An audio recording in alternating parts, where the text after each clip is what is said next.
बिस्मिल्लाहिर्रहमानिर्रहीम। अस्सलाम वालेकुम नाज़रीन, उम्मीद करता हूँ कि आप सब खैरियत से होंगे। आज 5 अप्रैल 2020 है और सऊदी अरब की तरफ से सऊदी वज़ारत सेहत की तरफ से अपडेट सामने आ चुकी है। और आज की अपडेट जो है वो उसने एक सऊदी अरब की जो है वो एक सवालिया निशान पैदा कर दिया है कि क्या सऊदी अरब इस वबा पर काबू पाने में इतना नाकाम हो चुका है कि उन्होंने तमाम शहरों की डिटेल देना बंद कर दी हैं।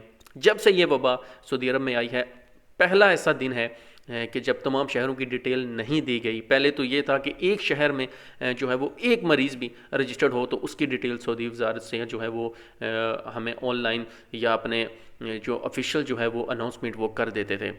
मगर आज पहला दिन है कि जबकि 206 न्यू केसेस रजिस्टर्ड हो चुके हैं, मगर जो है वो एक भी शहर की डिटेल नहीं दी गई।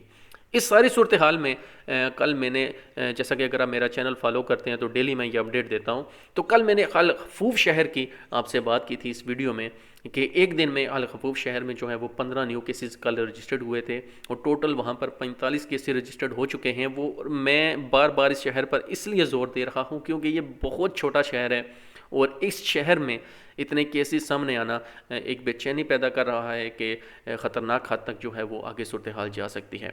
बार बार मैं आपसे रिक्वेस्ट करता रहता हूँ कि दुआ करें, इस्तग़फ़ार का विर्द ज़्यादा करें कि अल्लाह ताला हमें इस वबा से दूर रखें।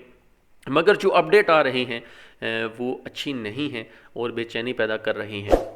मैं तकरीबन 2 घंटे से वेट कर रहा था सऊदी वज़ारत सेहत के अगले अपडेट का कि हो सकता है वो थोड़ी देर के बाद तमाम सिटीज़ की डिटेल दे दें, मगर अभी तक जब मैं ये वीडियो बना रहा हूँ तकरीबन 6:15 बज चुके हैं सऊदी अरब के और अभी तक जो है वो सिटीज़ की अपडेट नहीं दी गई, जिसकी वजह से एक सवालिया निशान है कि क्या सूरत हाल इतनी ख़राब हो चुकी है। तो इससे रिलेटेड जैसे ही कोई अपडेट आएगी तो हम अपने चैनल पर लाजमी अपलोड करेंगे। तो आपसे रिक्वेस्ट है कि सऊदी अरब की डेली अपडेट्स हासिल करने के लिए हमारा चैनल लाजमी सब्सक्राइब कर लें। अपना और अपने प्यारों का ख्याल रखिए। मिलते हैं नेक्स्ट वीडियो में। अल्लाह हाफिज़।